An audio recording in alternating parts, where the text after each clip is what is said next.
साथियों, आप सभी का स्वागत है जी के शुभम स्टडी में। और आप लोग कैसे हैं? आशा करते हैं कि आप लोग स्वस्थ होंगे, मस्त होंगे, जहां भी होंगे अपनी अपनी तैयारी में व्यस्त होंगे। तो दोस्तों, आज हम लोग इस नए क्लास में पढ़ने वाले हैं RRB group D and railway NTPC के प्रीवियस ईयर क्वेश्चन पेपर, जो कि आप सभी के एग्जाम के लिए काफ़ी इंपॉर्टेंट रहने वाला है। तो आप सभी लोग इस वीडियो को शुरू से लास्ट तक जरूर देखिएगा।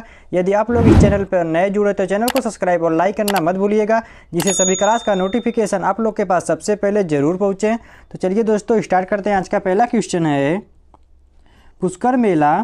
तो दोस्तों, जो पुष्कर मेला है वह कहाँ लगता है? तो आप लोग कमेंट बॉक्स में इसका जवाब बताइए। जयपुर में, अजमेर में, कोटा में, फिर जैसलमेर में। तो याद रखिएगा, इसका राइट आंसर हो जाएगा ऑप्शन बी। तो पुष्कर मेला दोस्तों अजमेर में लगता है। तो याद रखिएगा दोस्तों, ऑप्शन बी को लॉक कर लेते हैं। चलिए अगला क्वेश्चन देखते हैं दोस्तों। काफ़ी इंपॉर्टेंट क्वेश्चन है। ये क्वेश्चन पिछली बार एग्जाम में भी पूछा गया था। आज़ाद हिंद फौज की स्थापना कहाँ हुई थी? तो दोस्तों बताइए, जो आज़ाद हिंद फौज की स्थापना हुआ था वह कहाँ हुआ था? जापान में, सिंगापुर में, बर्मा में, फिर जैसलमेर में। तो याद रखिएगा, इसका राइट आंसर हो जाएगा ऑप्शन बी। तो आज़ाद हिंद फौज की स्थापना दोस्तों सिंगापुर में हुआ था। तो याद रखिएगा, ऑप्शन बी को लॉक कर लेते हैं। चलिए अगला क्वेश्चन देखते हैं। डिमांड ड्राफ्ट को क्रॉस क्यों किया जाता है? तो दोस्तों, जो डिमांड ड्राफ्ट है उसको क्रॉस क्यों किया जाता है? भुगतान बैंक के खाते के द्वारा ही किया जा सके, भुगतान काउंटर से किया जा सके, या भुगतान तुरंत किया जा सके, या फिर उपयुक्त में से कोई नहीं। तो याद रखिएगा, इसका राइट आंसर हो जाएगा ऑप्शन ए। तो डिमांड ड्राफ्ट को क्रॉस इसलिए किया जाता है दोस्तों क्योंकि भुगतान बैंक खाते के द्वारा ही किया जा सके। तो याद रखिएगा, ऑप्शन ए को लॉक कर लेते हैं। चलिए अगला क्वेश्चन देखते हैं दोस्तों। काफ़ी इंपॉर्टेंट क्वेश्चन है। निम्नलिखित में से किससे ऊन प्राप्त नहीं होता है? तो दोस्तों बताइए, निम्नलिखित में से किससे ऊन प्राप्त नहीं होता है? सूअर, खरगोश, बकरी, या फिर भेड़। तो याद रखिएगा, इसका राइट आंसर हो जाएगा ऑप्शन ए। तो सूअर से ऊन प्राप्त नहीं किया जा सकता है। तो याद रखिएगा, ऑप्शन ए को लॉक कर लेते हैं। चलिए अगला क्वेश्चन देखते हैं दोस्तों। काफ़ी इंपॉर्टेंट क्वेश्चन है। यदि दोस्तों आप लोग को पहले से किसी भी क्वेश्चन का आंसर पता हो तो आप लोग उसका जवाब कमेंट बॉक्स में ज़रूर दीजिएगा। तो सती प्रथा का सर्वाधिक विरोध किसने किया था? तो दोस्तों, किसने किया था? Raja Mohan Ram Roy, Ramakrishna Paramahamsa, Henry Vivian Derozio, फिर केशव चंद्र सेन। तो याद रखिएगा, इसका राइट आंसर हो जाएगा ऑप्शन ए। तो सती प्रथा का सर्वाधिक विरोध राजा राम मोहन राय ने किया था। तो याद रखिएगा, ऑप्शन ए को लॉक कर लेते हैं। चलिए अगला क्वेश्चन देखते हैं। अंतिम मुगल शासक कौन थे? तो दोस्तों, अंतिम मुगल शासक कौन थे? आप लोग इसका जवाब कमेंट बॉक्स में बताइए। काफ़ी इजी क्वेश्चन है। तो बहादुर शाह, जफर, औरंगजेब, जहानदार शाह, फिर अब्दुल खान। तो याद रखिएगा, इसका राइट आंसर हो जाएगा ऑप्शन ए। तो अंतिम मुगल शासक दोस्तों बहादुर शाह जफर थे। तो याद रखिएगा, ऑप्शन ए को लॉक कर लेते हैं। चलिए अगला क्वेश्चन देखते हैं। महाराष्ट्र जिले का लातूर पिछले दशक चर्चा में क्यों आया था? तो दोस्तों, क्यों आया था? भूकंप के कारण, सांप्रदायिक दंगों के कारण, ट्रेन दुर्घटना के कारण, या फिर विकसित जगह होने के कारण। तो याद रखिएगा, इसका राइट आंसर हो जाएगा ऑप्शन ए। तो महाराष्ट्र जिले का लातूर पिछले दशक चर्चा में इसलिए था क्योंकि भूकंप वहाँ पर आए थे। तो याद रखिएगा, ऑप्शन ए को लॉक कर लेते हैं। चलिए अगला क्वेश्चन देखते हैं। श्वेत क्रांति किससे संबंधित है? तो दोस्तों, जो श्वेत क्रांति है वह किससे संबंधित है? दूध से, पानी से, ऊन से, या फिर सरसों से। तो याद रखिएगा, इसका राइट आंसर जाएगा ऑप्शन ए। तो श्वेत क्रांति दोस्तों दूध से संबंधित है। तो याद रखिएगा, ऑप्शन ए को लॉक कर लेते हैं। चलिए अगला क्वेश्चन देखते हैं दोस्तों। काफ़ी इंपॉर्टेंट क्वेश्चन है। आप लोग जितना भी क्वेश्चन को देख रहे हैं आपके लिए काफ़ी एग्जाम में हेल्पफुल रहने वाला है। तो आप लोग काफ़ी ध्यान से देखिएगा। तो भारत में हरित क्रांति के जनक कौन थे? दोस्तों, भारत में हरित क्रांति के जनक कौन थे? बताइए आप लोग इसका जवाब कमेंट बॉक्स में। तो आपका ऑप्शन दिया है एम.एस. नाथन, वर्गीज कुरियन, सुभाष चंद्र बोस, फिर अब्दुल कलाम आज़ाद। तो याद रखिएगा, इसका राइट आंसर जाएगा ऑप्शन ए। तो भारत में हरित क्रांति के जनक एम.एस. नाथन थे। तो याद रखिएगा, ऑप्शन ए को लॉक कर लेते हैं। चलिए अगला क्वेश्चन देखते हैं दोस्तों, काफ़ी इंपॉर्टेंट क्वेश्चन है। यदि दोस्तों अभी तक आप लोग चैनल को सब्सक्राइब और लाइक नहीं किए तो चैनल को सब्सक्राइब और लाइक करना मत भूलिएगा। तो सार्स क्या है दोस्तों? तो विषाणु द्वारा फैलने वाली बीमारी, जीवाणु द्वारा फैलने वाली बीमारी, या फिर चूहे के पिस्सू से फैलने वाली बीमारी, या मच्छर से फैलने वाली बीमारी। तो याद रखिएगा इसका राइट आंसर जाएगा ऑप्शन ए। तो सार्स दोस्तों विषाणु द्वारा फैलने वाली बीमारी है। तो याद रखिएगा ऑप्शन ए को लॉक कर लेते हैं। चलिए अगला क्वेश्चन देखते हैं, काफ़ी इंपॉर्टेंट क्वेश्चन है। ये क्वेश्चन पिछली बार एग्जाम में भी पूछा गया था। तो मंडल कमीशन किस प्रधानमंत्री के कार्यकाल में लागू हुआ था? तो दोस्तों बताइए कि मंडल कमीशन किस प्रधानमंत्री के कार्यकाल में लागू हुआ था? श्री चंद्रशेखर, पंडित जवाहरलाल नेहरू, वीपी सिंह, या फिर अटल बिहारी वाजपेयी। तो याद रखिएगा इसका राइट आंसर जाएगा ऑप्शन सी। तो मंडल कमीशन वीपी सिंह प्रधानमंत्री के कार्यकाल में लागू किया गया था। तो याद रखिएगा ऑप्शन सी को लॉक कर लेते हैं। चलिए अगला क्वेश्चन देखते हैं दोस्तों, निम्नलिखित में से किस राज्य की सीमा समुद्र तल को नहीं छूती है? तो दोस्तों बताइए निम्नलिखित में से किस राज्य की सीमा समुद्र तल को नहीं छूती है? गुजरात, तमिलनाडु, मुंबई, या फिर पंजाब। तो याद रखिएगा इसका राइट आंसर जाएगा ऑप्शन डी। तो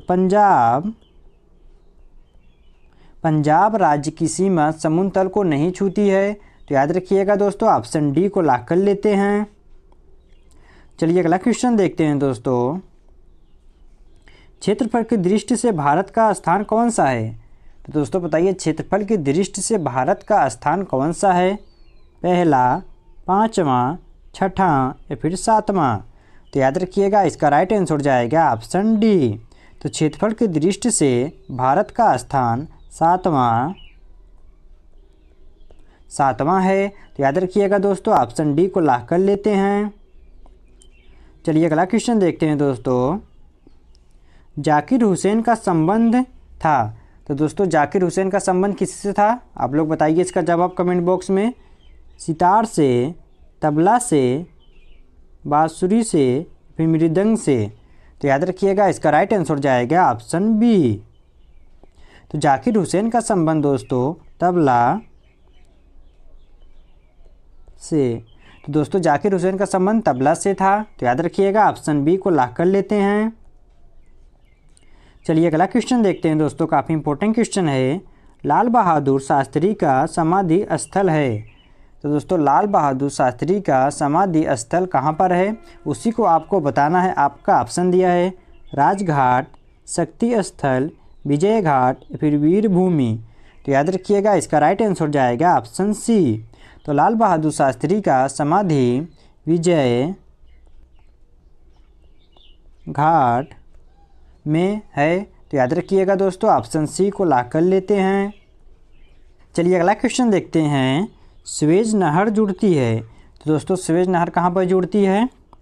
लाल सागर से भूमध्य सागर को, कैरिबियन सागर से प्रशांत महासागर को, उत्तरी सागर और बाल्टिक सागर को, या फिर इटी झील और मिशिगन झील को। तो याद रखिएगा इसका राइट आंसर जाएगा ऑप्शन ए। तो स्वेज नहर दोस्तों लाल सागर से भूमध्य सागर के बीच में जुड़ती है। तो याद रखिएगा ऑप्शन ए को लॉक कर लेते हैं। चलिए अगला क्वेश्चन देखते हैं, राज्यसभा का उपसभापति कौन है? तो दोस्तों बताइए राज्यसभा का उपसभापति कौन है? नजमा हेपतुल्ला, श्री हरिवंश, गुलाब नबी आज़ाद, फिर वेंकैया नायडू। तो याद रखिएगा इसका राइट आंसर जाएगा ऑप्शन बी। तो राज्यसभा का उपसभापति दोस्तों श्री हरिवंश हैं। तो याद रखिएगा ऑप्शन बी को लॉक कर लेते हैं। चलिए अगला क्वेश्चन देखते हैं, फाहान कहाँ का निवासी था? दोस्तों बताइए फाहान कहाँ का निवासी था?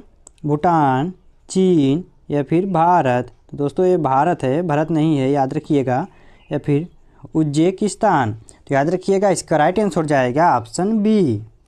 तो फाहान कहाँ का निवासी था? तो फाहान दोस्तों चीन का निवासी था। तो याद रखिएगा ऑप्शन बी को लॉक कर लेते हैं। चलिए अगला क्वेश्चन देखते हैं, सहरिया जनजाति पाई जाती है। तो दोस्तों जो सहरिया जनजाति है वह कहाँ पाया जाता है? राजस्थान में, गुजरात में, मेघालय में, या फिर जम्मू में। तो याद रखिएगा इसका राइट आंसर हो जाएगा ऑप्शन ए। तो सहरिया जनजाति दोस्तों राजस्थान में पाया जाता है। तो याद रखिएगा दोस्तों ऑप्शन ए को लॉक कर लेते हैं। चलिए अगला क्वेश्चन देखते हैं दोस्तों, काफ़ी इंपॉर्टेंट क्वेश्चन है। एक क्वेश्चन पिछली बार एग्जाम में भी पूछा गया था, काबुल में भारतीय राष्ट्रीय ध्वज सबसे पहले किसने फहराया था। तो दोस्तों काबुल में भारतीय राष्ट्रीय ध्वज को सबसे पहले किसने फहराया था। भगत सिंह, राजा महेंद्र प्रताप सिंह, चंद्रशेखर आज़ाद, फिर खुदीराम बोस। तो याद रखिएगा इसका राइट आंसर हो जाएगा ऑप्शन बी। तो काबुल में भारतीय राष्ट्रीय ध्वज को सबसे पहले राजा महेंद्र प्रताप सिंह ने फहराया था। तो याद रखिएगा ऑप्शन बी को लॉक कर लेते हैं। चलिए अगला क्वेश्चन देखते हैं, प्रथम आंग्ल मैसूर युद्ध कब हुआ था। 1767 से 1769, 1780 से 1784, 1790 से 1792, फिर 1799 से 1717। तो याद रखिएगा इसका राइट आंसर हो जाएगा दोस्तों ऑप्शन ए। तो प्रथम आंग्ल मैसूर युद्ध 1767 से 1769 के बीच में हुआ था। तो याद रखिएगा ऑप्शन ए को लॉक कर लेते हैं। चलिए अगला क्वेश्चन देखते हैं दोस्तों, काफ़ी इंपॉर्टेंट क्वेश्चन है। किस युद्ध के बाद ईस्ट इंडिया कंपनी का भारत का पूर्ण नियंत्रण स्थापित हो गया था। तो दोस्तों बताइए किस युद्ध के बाद ईस्ट इंडिया कंपनी का भारत पर पूर्ण नियंत्रण स्थापित हो गया था। प्लासी का युद्ध, बक्सर का युद्ध, पानीपत का तीसरा युद्ध, या फिर तराइन का युद्ध। तो याद रखिएगा इसका राइट आंसर हो जाएगा ऑप्शन बी। दोस्तों बक्सर का युद्ध के बाद ईस्ट इंडिया कंपनी का भारत पर पूर्ण नियंत्रण स्थापित हो गया था। तो याद रखिएगा ऑप्शन बी को लॉक कर लेते हैं। चलिए अगला क्वेश्चन देखते हैं, किस भारतीय शासक को राजा की उपाधि देकर अंग्रेजों ने सम्मानित किया था। तो दोस्तों बताइए किस भारतीय शासक को राजा की उपाधि देकर अंग्रेजों ने सम्मानित किया था। हड़प्पा राजा, राजा राममोहन राय, महाराणा प्रताप, या फिर शिवाजी। तो याद रखिएगा इसका राइट आंसर हो जाएगा ऑप्शन बी। तो महाराणा प्रताप भारतीय शासक को राजा की उपाधि देकर अंग्रेजों ने सम्मानित किया था। तो याद रखिएगा ऑप्शन बी को लॉक कर लेते हैं। चलिए अगला क्वेश्चन देखते हैं दोस्तों, भारत में पहली रेल सेवा कब शुरू हुई थी। तो दोस्तों बताइए भारत में पहली रेल सेवा कब शुरू हुई थी। 1835, 1853, 1869, फिर 1872। तो याद रखिएगा आपका राइट आंसर हो जाएगा ऑप्शन बी। तो भारत में पहली रेल सेवा दोस्तों 1853 ईस्वी में शुरू किया गया था। तो याद रखिएगा ऑप्शन बी को लॉक कर लेते हैं। चलिए अगला क्वेश्चन देखते हैं दोस्तों, और आज का लास्ट क्वेश्चन है, 1857 के विद्रोह का नेतृत्व बिहार में किसने किया था। तो दोस्तों बताइए 1857 के विद्रोह का नेतृत्व बिहार में किसने किया था। तात्या टोपे, कुंवर सिंह, बहादुर शाह जफर, या फिर नाना साहेब। तो याद रखिएगा इसका राइट आंसर हो जाएगा ऑप्शन बी। तो 1857 के विद्रोह का नेतृत्व बिहार में दोस्तों